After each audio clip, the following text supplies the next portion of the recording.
মৰমৰ ছাত্ৰ-ছাত্ৰীসকল পোনপ্ৰথমে মোৰ ইউটিউব চেনেলটোলৈ তোমালোকক স্বাগতম জনাইছোঁ। আজি আমি চাম অনুশীলনী 8.4 এই 11 নম্বৰৰ পৰা। আগৰ অংক আগৰ ভিডিঅ'ত আছে, তোমালোকে তাৰ পৰা চাব পাৰিবা। সুতমূল এই আখৰে বুজোৱা হয়। সুতমূলৰ ফৰ্মুলা হ'ল p whole bracket 1 plus r by 100 whole to the power n। এইটো হয় সুতমূল বা সবৃদ্ধিমূল।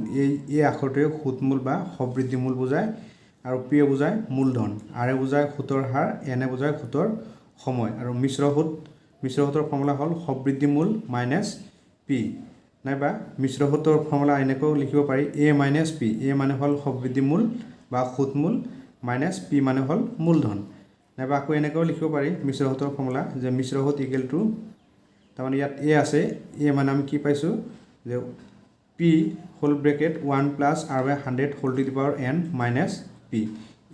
ইয়াৰ যিকোনো এটা ইউজ কৰি আমি এই মিশ্ৰ সুত নিৰ্ণয় কৰিব পাৰি, আৰু সুতমূল নিৰ্ণয় কৰিবলৈ হ'লে এইটো ফৰ্মুলা ইউজ কৰি আমি সুতমূল নিৰ্ণয় কৰিব পাৰিম। এতিয়া 11 নম্বৰত দিয়া আছে মিশ্ৰ সুতত শতকৰা বছৰি কি হাৰে 3 বছৰৰ মূৰত 64 টকা 125 টকা হ'ব নিৰ্ণয় কৰা। ইয়াত আমাৰ দিয়া আছে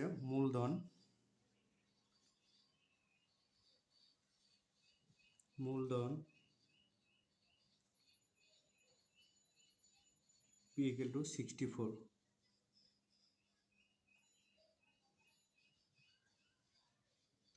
আৰু সুতমূল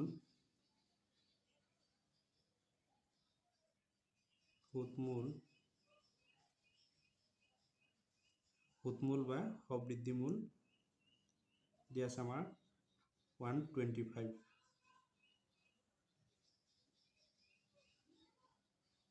সুতমূল বা সবৃদ্ধিমূল দিয়া আছে 125 আৰু সুতৰ সময় দিয়া আছে 3 বছৰ।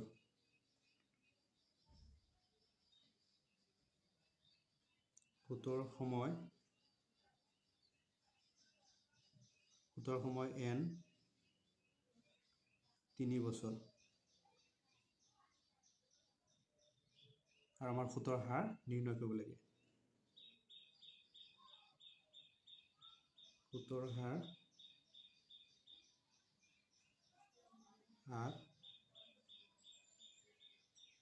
আমাৰ সুতৰ হাৰ নিৰ্ণয় কৰিব লাগে।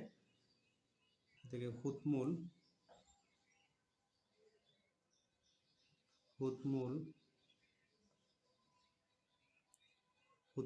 a ইয়াৰ ফৰ্মুলা আছিল p into 1 plus r by 100 whole to the power n। আমাৰ সুতমূল দিয়া আছে 125 ইকুৱেল টু p ৰ মান দিয়া আছে 64 টু 1 প্লাছ r বাই 100 আৰু n ৰ মান দিয়া আছে 3। r ৰ মান দিয়া নাই, সেইকাৰণে r লিখিলোঁ।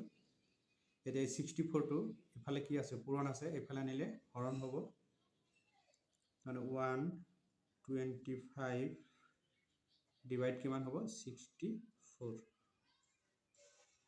ইফালে থাকিব 1 প্লাছ r বাই 100 কিউব। এতিয়া আমি যদি 5ৰ ঘন কৰোঁ কিমান হ'ব 25। 5ৰ ঘন মানে 5 ইনটু 5 ইনটু 5, তিনিটা 5 পূৰণ কৰিলে আমি কিমান পাম 125, আৰু তিনিটা 4 পূৰণ কৰিলে পাম আমি 64। তাৰমানে 125ৰ ঘন কৰিলে আমি 5ৰ ঘন কৰিলে পাম 125 আৰু 4ৰ ঘন কৰিলে পাম 64। আমি লিখিব পাৰিম 5 divide 4 cube equals to 1 plus r by 100 whole cube. এতিয়া 5ৰ ঘনমূল কিমান হ'ব 5 হ'ব, আৰু 4ৰ ঘনমূল 4 হ'ব। তাৰমানে এনেকৈ ধৰিব পৰা কিউব এই ঘনমূল কেঞ্চেল হ'ল, 5/4 থাকিলে এইফালে কিমান থাকিব 1 প্লাছ r বাই 100। এতিয়া 1 প্লাছ আছে, এইফালে আনিলে মাইনাছ হ'ব, 5/4 -1 ইকুৱেল টু কিমান থাকিব r/100। এতিয়া এই 1ৰ তলত 1 আছে, 1 আৰু 4 যদি আমি লসাগু লওঁ কিমান হ'ব 4 হ'ব। এই 4 4ত কেইবাৰ যাব, এবাৰ যাব। এই 1টো আকৌ 5ৰ লগত পূৰণ হ'ব, 5 হ'ব। মাইনাছ ইয়াৰ তলত 1 আছে, 1 4ত কেইবাৰ যাব, 4 বাৰ যাব। এই 4 আকৌ 1ৰ লগত পূৰণ হ'লে কিমান হ'ব 4 হ'ব। ইকুৱেলছ টু কিমান আছে r/100। 4 5ৰ পৰা 4 মাইনাছ কৰিলে আমি 1 পাম, ইকুৱেল টু r/100। এতিয়া আমি ইয়াক ক্ৰছ মাল্টিপ্লিকেশ্যন কৰি দিম, মানে বজ্ৰপূৰণ। এতিয়া rৰ লগত 4 পূৰণ হ'ব আৰু 1ৰ লগত 100 পূৰণ হ'ব। rৰ লগত যদি 4 পূৰণ হয় তেতিয়া কি হ'ব 4r ইকুৱেলছ টু 100ৰ লগত যদি 1 পূৰণ হয় 100 হ'ব। এতিয়া 4 পূৰণ হৈ আছে, এইফালে গ'লে হৰণ হ'ব, r ইকুৱেল টু হ'ব 100/4। এতিয়া 4 100ত কেইবাৰ যাব 25। এতিয়া r ৰ মান আমি কিমান পালোঁ 25%। এতেকে শতকৰা সুতৰ হাৰ, শতকৰা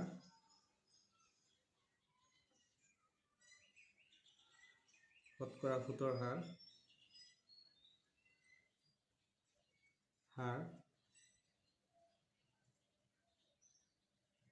আমি কিমান পালোঁ 25%, 25%। এইটো আছিল আমাৰ 11 নম্বৰৰ এনসাৰ। এতিয়া 12 নম্বৰ অংকটো কৰাৰ আগত এটা ফৰ্মুলাৰ বিষয়ে আমি কৈ আছোঁ যে মিশ্ৰ সুত আৰু সৰল সুতৰ পাৰ্থক্য মানে কি হয় মাইনাছ। যদি আমাৰ এনেকুৱা থাকে যে দ্বিতীয় বছৰৰ শেষত যদি মিশ্ৰ সুত আৰু সৰল সুতৰ পাৰ্থক্য থাকে, তাৰ কাৰণে এটা ফৰ্মুলা আছে মিশ্ৰ সুত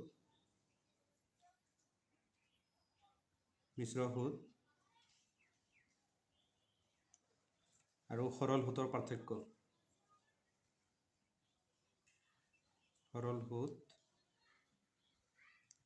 মিশ্ৰ সুত আৰু সৰল সুতৰ পাৰ্থক্য মানে মাইনাছ। এটা ফৰ্মুলা আছে PR²/100²। তাৰমানে মিশ্ৰ সুত আৰু সৰল সুতৰ পাৰ্থক্য ওলাবলৈ হ'লে 2 বছৰৰ শেষত, তেতিয়া আমি কি লিখিম ফৰ্মুলা PR²/100²।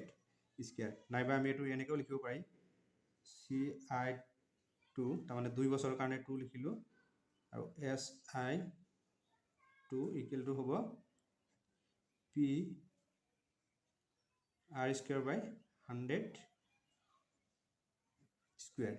এই ফৰ্মুলাটো মনত ৰাখিলে আমি 12 নম্বৰ আৰু 13 নম্বৰ অংকটো কৰিব পাৰিম। এতিয়া 12 নম্বৰটো 500 টকাৰ শতকৰা বছৰি 10 টকাৰ হাৰে 2 বছৰৰ মূৰত মিশ্ৰ সুত আৰু সৰল সুতৰ পাৰ্থক্য নিৰ্ণয় কৰা। সৰল সুত আৰু মিশ্ৰ সুতৰ পাৰ্থক্য নিৰ্ণয় কৰিব দিছে। ইয়াত আমাৰ দিয়া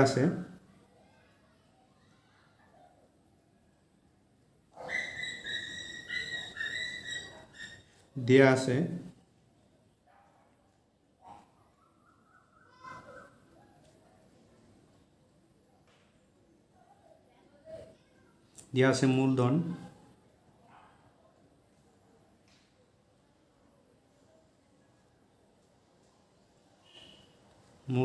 P equal to 500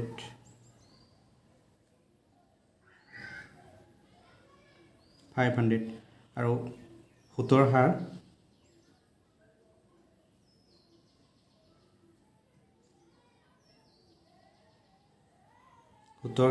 R দিয়া আছে আমাৰ 10%, 10%।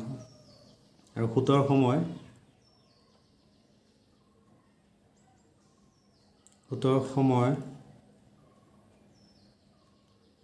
N দিয়া আছে আমাৰ 2 বছৰ। এতিয়া আমাৰ মিশ্ৰ সুত আৰু সৰল সুতৰ পাৰ্থক্য নিৰ্ণয় কৰিব লাগে। এতেকে মিশ্ৰ সুত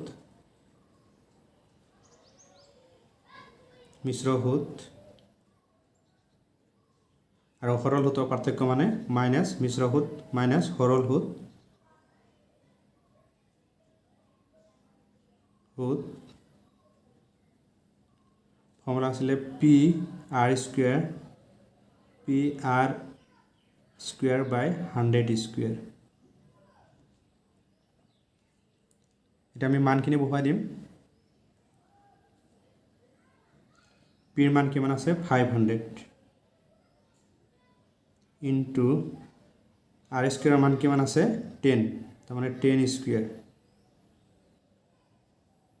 ডিভাইড 100 স্কুৱেৰ।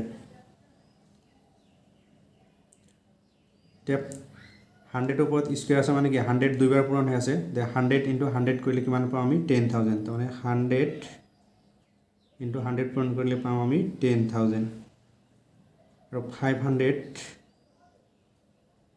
ইনটু 10 স্কুৱেৰ আছে মানে কি 10 দুবাৰ পূৰণ হৈ আছে, তাৰমানে 10 ইনটু 10 কৰিলে কিমান পাম 100।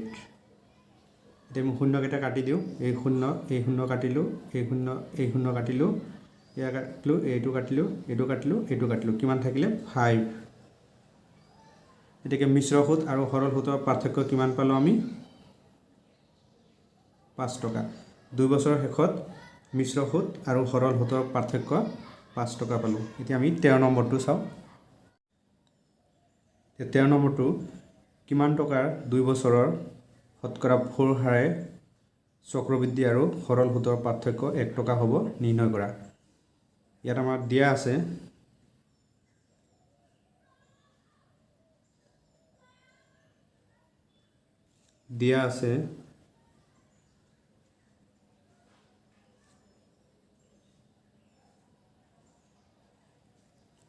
আছে সুতৰ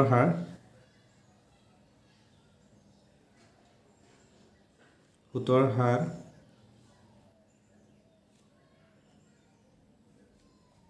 R equal to 4%, 4%, আৰু সুতৰ সময় দিয়া আছে 2 বছৰ। সুতৰ সময় N 2 বছৰ আৰু মূলধন P আমাৰ নিৰ্ণয় কৰিব লাগে। মূলধন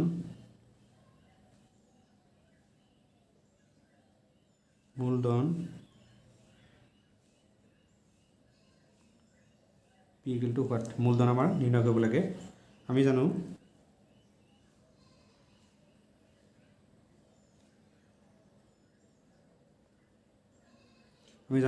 এই মিশ্ৰ সুত আৰু সৰল সুতৰ পাৰ্থক্যৰ ফৰ্মুলা। মিশ্ৰ সুত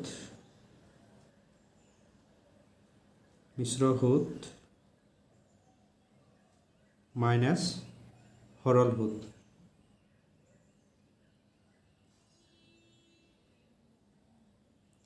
পাৰ্থক্য মানে মাইনাছ মিশ্ৰ সুত আৰু সৰল সুতৰ পাৰ্থক্য formula P R square by 100 square, P R square by 100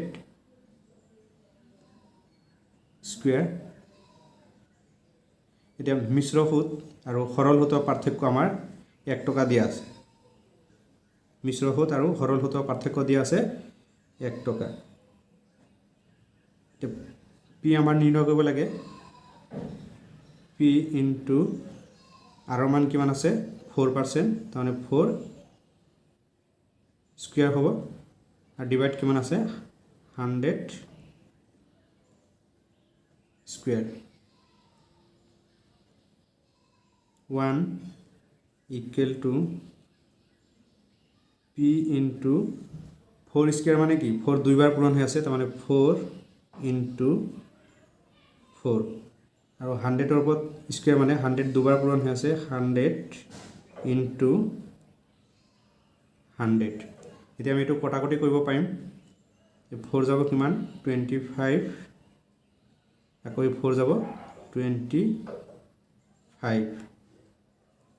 1 equal to ওপৰত P থাকিব, P এতিয়া 25 ইনটু 25 কৰিলে পাওঁ আমি 625।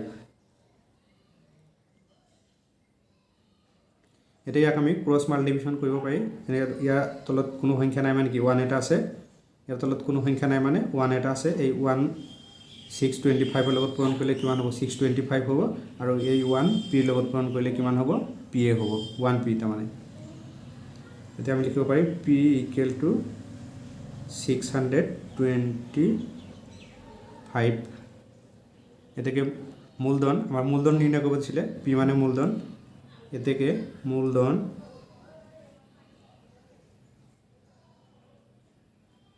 মূলধন